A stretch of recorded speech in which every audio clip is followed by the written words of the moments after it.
beloved Boss Mike Cervera. Nako mga kababayan, eto na ngayon. Romes back ngayon mga kababayan. Si Sara Duterte kanina. Habang nga bumabagyo, eto matindi. Hoy, kayong mga DDS Eto matindi. Habang bumabagyo, bumabaha, abay nakuha pa ni Sarang Bangag ang idemanda, ito pong si Ramil Madriaga.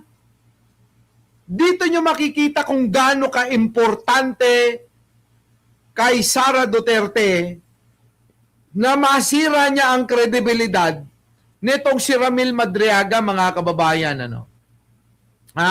Diyan nyo makikita. Naku po! Bakit kaya? Bakit kaya? Alamin natin mga kababayan pasok. Ni VP Sara Duterte ng perjury Nako. ang nagpakalalang bagman daw niya na si Ramil Madriaga. Ayan na. Kung si VP Sara naghain yan sa Kita nyo? Prosecutor's Office. Oh. Nagugat po ito sa mga siniwalat ni Madriaga sa impeachment Oh. hearing ng House Justice Committee noong April 11. Kita nyo siya mismo. Personal na pumunta para maghabla at ihabla si Ramil Madriaga. Tingin ko mga kababayan, alam nyo, takot na takot si Sara dito kay Ramil Madriaga. Ako naniniwala. Sobra laki, malaki ang takot ni Sara Duterte dito kay Ramil Madriaga. Ayan nga, tama nga yung sabi ni Mac Pablo. Ang daming time ni Sara Duterte. Pagdating dito, maraming time. Pagtulong sa kapwa, pagtulong sa mga kababayan natin, wala siyang time. Kabaliktaran, mga kababayan? Kayo, naiisip nyo ba? Anong meron dito kay Ramil Madriaga? Bakit pinag-uubusan ng oras at panahon ni Sarang Bangag? Ingat! Palupitan na sagot! Anong meron, mga kababayan?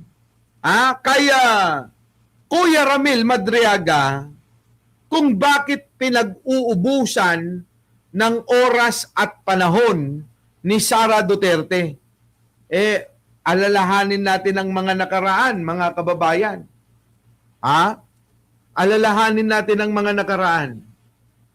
Di ba itong si Ramil Madriaga, ito yung nagbunyag ng mga katarantaduhan ni Sara Duterte? At ang laging sinasabi ni Sara, hindi daw niya kilala si Ramil Madriaga. Ano sabi ni Sara? Sabi, ito yung saktong sinabi. Basta ang sabi ko, hindi ko kilala yang Ramil Madriaga.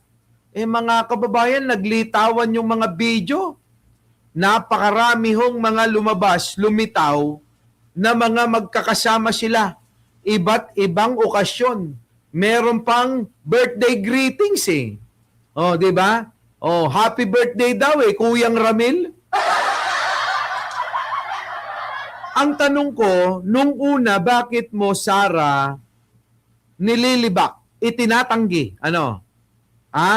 Nung una kasi tinatanggi ni Sara, nakakilala niya si Ramil Madriaga. At nandun na nga mga kababayan ng mga naglitawang video, doon po siya, hawak-hawak niyang bandila. Ang tinutukoy ko hawak ang bandila ni Sara Duterte. Ang tawag niya, hinahanap niya, nung panahon na hawak niya yung bandila, mga kababayan, asaan si Kuya Ramil? Yun ang sinasabi, asaan si Kuya Ramil? Kita nyo, Grabe, sabi rito ni dating DDS, Mike, ito, sabi ni Google, kasya ang 30 million hanggang 40 million na cash sa isang karaniwang maleta o duffel bag. Depende sa laki ng bag at kung paano ito inayos. O, kita mo? Ayun na na may posibilidad kasya talaga. Gagamitin lang natin ang common sense natin. Alam na natin. Oo. Napagkasya ko naman yung 35 million eh. Di ba? Mga kababayan, marami ho. Hindi lang ho yung may hawak na bandila, meron pa ho silang submitting, maraming okasyon sa madaling salita na magkakasama si Sara Duterte at saka si Kuyang Ramil niya. Ang tanong, dalawang tanong. Pag-isipan yung maigi. Una, bakit niya itinatanggi na kakilala niya si Ramil Madriaga? Talagang pinagdidiinan niya na hindi ko kilala yan. Di ba, mga kababayan? Yan ang unang tanong. Bakit itinatanggi mo sa kabila ng maraming lumabas na mga video, na mga litrato na talagang para bang masasabi natin na daig pa nilang magjowa? Masasabi natin na mga kababayan kung malisyoso lang tayo, di ba? Para bang meron hong something sa kanila? Na kung katulad tayo ni Aling Bebang, iisipin natin, hindi kaya nagbebengbangan sila? Di ba, mga kababayan, ganun ho. Ganun katindi yung pagkakakilala nila sa isa, taliwas sa sinasabi ni Sara na hindi niya kilala si Ramil Madriaga. Ikalawang tanong, mga kababayan, ano yon, Boss Mike? Bakit labis-labis? Bakit sobra-sobra yung epekto o yung apekto kay Sara Duterte netong si Ramil Madriaga? Dahil, mga kababayan, paano ko nasabi? Sa dami ho ng mga tao na tumitira o nagbubunyag labang kay Sara Duterte, bakit po hindi niya dinidemanda? At ngayon, mga kababayan, ito ang tanong ko. Bakit apektado si Sara? Bakit binibigyan niya ng oras? Bakit binibigyan niya ng panahon? Kahit bumabagyo, bumabaha, bakit ho kanina nagdemanda si Sara? Lunes na Lunes, napakalakas ng ulan, hindi humihinto, baha na sa kalye, si Sara Duterte nag-ubos ng panahon at oras para po idemanda si Ramil Madriaga. Grabe. Diba, Teresita Tan, ang Kuan Takrot? Opo, replay.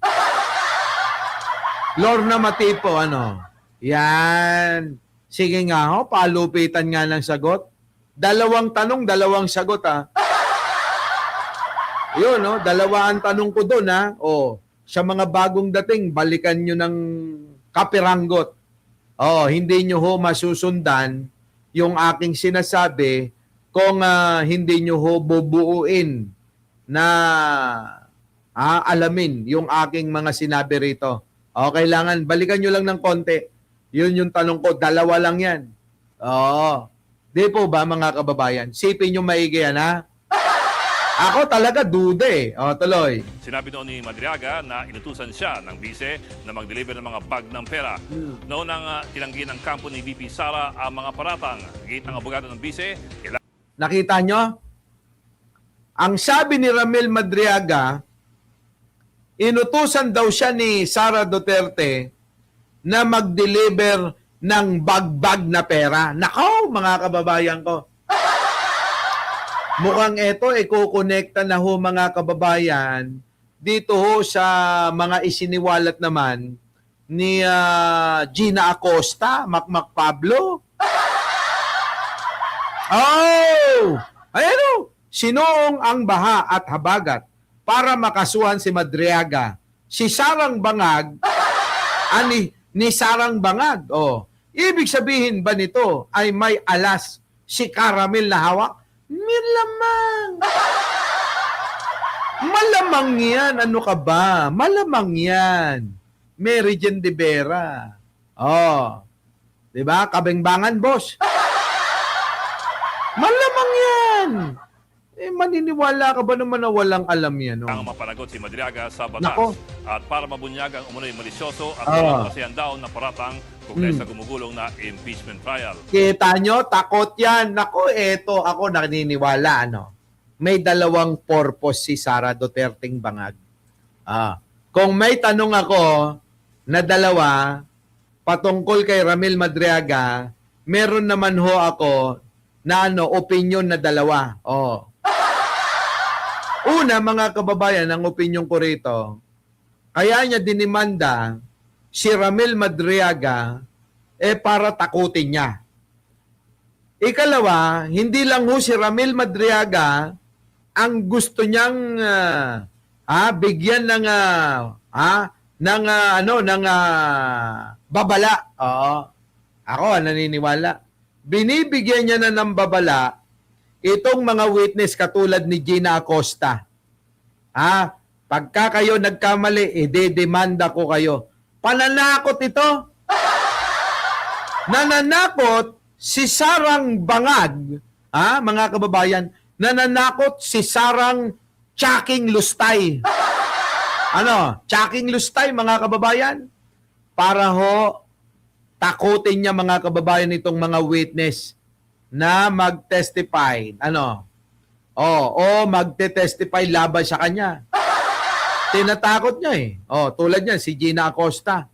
Talagang tinaumpa talaga. Habagat, bumabagyo, bumabaha. Abay, todo talaga si Sara, Sana all na lang talaga, nabigyan ng panahon ni Sara Duterte yung pong si Ramil Madriaga na idemanda kumpara sa tumulong na lang sana sa mga kababayan natin na sinasalanta ng bagyo at baha. March 4 nang unang naghain ng reklamong perjury si VP Sara laban Nako. kay Madriaga. Nako. Ayan mga kababayan Okay lang, Laban kay Madriaga. March 4 nang unang naghain ng reklamong perjury si VP Sara laban kay Madriaga. Kita nyo, nung Marso, nag-file na. Tapos na sana, di ba? Bakit ngayon nagpa-file pa? Talagang gigil na gigil si Sara Duterte kay Ramil Madriaga. Parang kulang na lang talaga, kakalimbangin niya. Kulang na lang talaga, kakalimbangin ni Sara si Ramil Madriaga, Malupit, mga kababayan. Ewan ko ba? Ano masasabi nyo dyan? Nako, mga kababayan ko. Ano ang masasabi nyo? Malupit, di ba? Eto, mga kababayan. Naalala nyo yun? Yung ating sinabi sa inyo ngayon, viral na. Eto hong di umano ay plano ni Sara Duterte na makipag-closed door meeting kay Pangulong Bongbong Marcos. Natanong na ang Malacanang dito, mga kababayan, ay hindi ho sinagot ng diretso.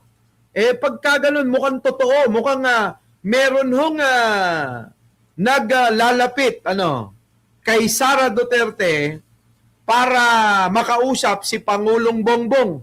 Ako naniniwala rito, mga kababayan, alam nyo, ako naniniwala, mukhang alam na ni Sara Duterte na tagilid na siya sa lahat ng mga kinakaharap niya ngayon na mga problema patungkol sa mga usapin ng korupsyon.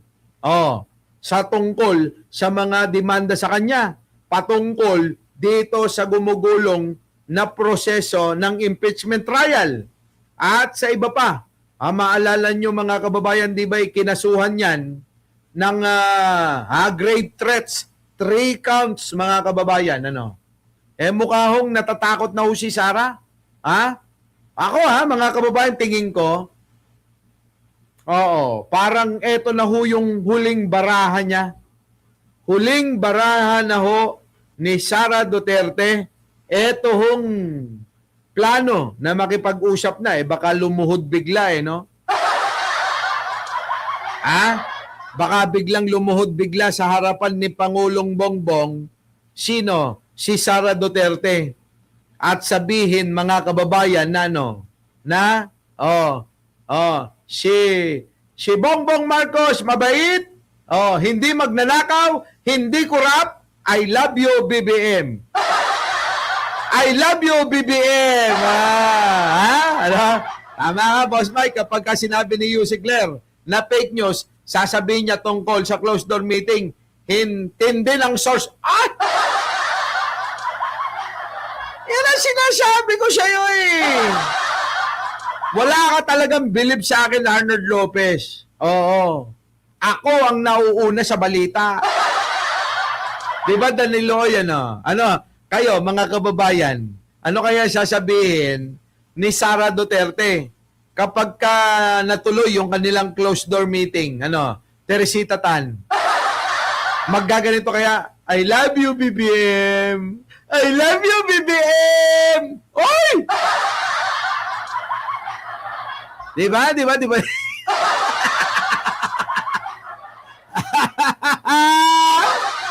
Grabe. Sino ba ang niloloko ni Sara? Di siya makakalapit kay PBBM. Ay, nako. Apektado ngayon yung mga DDS. Apektado ngayon yung mga DDS, mga kababayan. Bakit kanyo? Eto. Tingnan nyo, mga kababayan. Eto. Yan. Eto naman si Mabahong Kipichu. Sabi niya ni Mabahong Kipichu. Sabi ni Claire Castro, na excited lagi manira sa excited lagi. Ayan, tingnan nyo, bobo rin ito Bobo pala to. May nag-said sa akin, bobo pala ito. No confirmation of Duterte meeting. Ayan no confirmation daw. Ayaw ko mag-confirm para i-encourage yung chismis ng mga BBM vlogger na walang sinabing nagpunta. Bobo! Sinabi natin ba nagpunta? Ang sinabi natin, plano at hiling. Hiling. Magkaiba yung nagpunta sa hiling, bubu. Oo, walang nagsabing nagpunta. Humihiling ng alin? Ng closed door meeting. Humihiling. Hindi natin sinasabing nagpunta. Tanga-tanga. Pare-pares talaga kayo nilabanat ba mga bobot tanga. Ayan, ini-encourage. Ayaw ko na mag-confirm para i-encourage yung chismis ng mga BBM vloggers na nagpunta si Sara. Walang sinabi na nagpunta. Para makaawa. Nako! Laglag ka na. Alam nyo, mga kababayan, wala nang pakialam si Pangulo dyan sa survey niya, sa trust rating niya, wala nang pakialam. Matatapos na yung termino niya. Naging presidente na. Maitatawid na. Tama? Para saan pa yung mga rating na yan? Wala nang silbi yan, mga kababayan. Kung nagpunta si Sara, di sana, meron na naman siya. Ayan, nagtanim na naman kayo ng issue. Meron na siyang visual aid na ready na nakalaminate pa sa PICC. Alam nyo, mga kababayan, nagtatanim na naman sila ng intriga. Kasi, ang balita kasi, humihiling pa lang. Wala namang sinabi na mga nagpunta na si Sara. Walang ganun. Nakuha nyo? Bubungani, tatanga-tanga. Di ba? Ang tatanga talaga na itong mga ito, may masabi lang ba? Tapos yung mga taga-suporta nila, abay naniniwala. Ganun, pare-pares mga bobo. Kaya itong mga ito, mga bayaran talaga ito eh. Ito. Pasok. Marcos na makipag-usap daw kahit kanino ayon sa palasyo. Yan na, pakinggan natin. Bukas si Pangulong Bongbong Marcos na makipag-usap daw kahit kanino ayon sa palasyo. Kasunod po yan ang balibalitang gusto raw makipagpulong ni VP Sara kay PBBM. At live mula sa San Juan City, nauna sa balita, News 5 Paras correspondent Maricel Halili. Kita nyo? Legaspi? Yung nag-request pa lang para sa kanila, nagpunta na. Diba? Tuloy. Kasi, kinumpirma ba ng Malacanang na may gantong hiling si VP Sara Ayan sa na. Pangulo? Bok, hindi kinumpirma pero hindi rin itinanggi ni Palace Press Officer Claire Castro itong balibalita na nagre-request nga si Vice President Sara Duterte ng private meeting kay Pangulong Bongbong Marcos. Matatandaan kasi natin na over kita nyo, future tense si KP. Hindi past tense, tanga. Tatanga-tanga nga talaga. Kaya nga sinasabi ko sa iyo eh. Tanga yung mga yan, maniwala kayo. Yan na. weekend, kumalat sa mga social media accounts yung sinasabi na meron daw request si VP Sara na makausap si Pangulong Bongbong Marcos. Actually, spokesperson Harry Roque, ginawan pa nga yan ng collage yung mga naglagay ng post na ito at ipinost din niya sa kanyang Facebook account. Pero kanina, nang tanungin si Undersecretary Claire Castro kung totoo ba na meron niyang ganitong request, sabi niya wala raw natatanggap na ganitong impormasyon. Pero malinaw naman daw na bukas si Pangulong Bongbong Marcos na makipag-usap sa kahit na sinong personalidad na kontra sa kanyang administrasyon. Hindi wala pa raw natatanggap si Yusek Claire Castro na ganyang usapin. Paano pupunta si Sara doon? Di ba nga, dined mga araw, di ba? Dined mga araw ni Pangulong Bongbong Marcos yan eh. Siguro may tumutulay may tumutulay sa kanila dalawa. Kampo ni Sara, kampo ni Pangulong Bongbong. Siguro may nagtutulay. 'Di ba?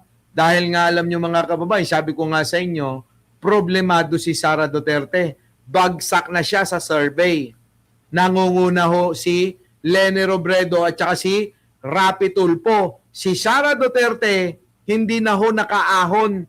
Unti-unti nang pababa ng pababa. Ang tanging pag-asa lang, mga kababayan, siguro na naisip ni Sara Duterte ay makipag-alyansa kay Pangulong Bongbong Marcos uli. Ngayon, nakakahiya kayo mga DDS. Biruin ninyo, lumalakad ng mag-isa si Sara, samantalang kayo lumalaban kayo ng lumalaban para sa kanya, pero siya sumusuko na pala. Parang relasyon nyo lang yan, lumalaban pa kayo pero siya suko na. Tao pa mo ha! Yeah? Huli na. No way, ayaw niya. Kayo, mga kababayan, tanungin ko kayo. Sigurado naman ako, Boss Mike, hindi ikaw ang Tao pa mo ha! Hindi, siyempre. Pakialam ko dyan baka sampaling ko pa yan. Kayo, mga kababayan sige tuloy. Regular na tinutukoy dito si VP Sara, nilinaw yan ni Yusek Castro dahil ayaw daw niya na ma-misinterpret ang kanyang pahayag. Pero matatandaan daw natin na sa unang vlog ni PBBM, sinabi naman niya na open siya sa dialogo. Pakinggan natin ang sinabi ni Yusek Claire Castro.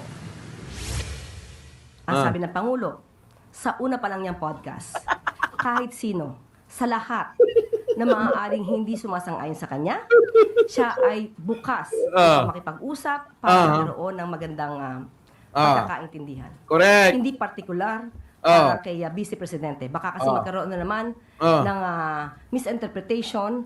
Bobo pa naman yun. Bobo ka raw, Sara! Kasi baka ma-misinterpret mo na naman yung sinasabi niya. Para sa lahat daw yun, yung alok ni Pangulong Bongbong sa mga kumukontra sa mga kanyang mga plataforma, sa kanyang mga gustong gawin. Welcome daw kayo.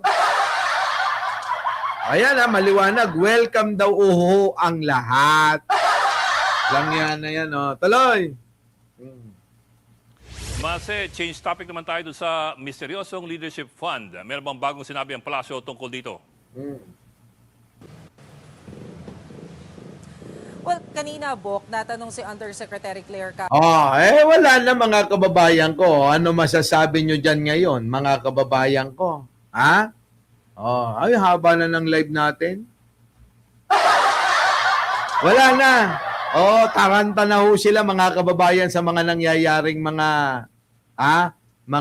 ginagawa ni Pangulong Bongbong, mga kababayan kayo, isipin nyo lang, di ba nakakahiya? Si Sara Duterte makikipag-usap kay Pangulong Bongbong, nakakahiya yun. Sobrang nakakahiya. Tapos yung kayong mga wala naman kayong kinalaman, sumusuporta lang kayo kay Sara, nakikipag-away kayo sa mga comment section, sa FB, sa TikTok, sa YouTube, nakikipag-away yung mga DDS tulad ni Argo, mga kababayan naman, isipin ninyo. Biglang ganun na mababalitaan nyo, di iniwang kayo sa ere. Masahol pa sa nagtaksil sa inyo ang inyong jowa. Kung ganun, mga kababayan, kung totoo yan, masahol pa na pinagtaksaling kayo ng asawa nyo. Diba?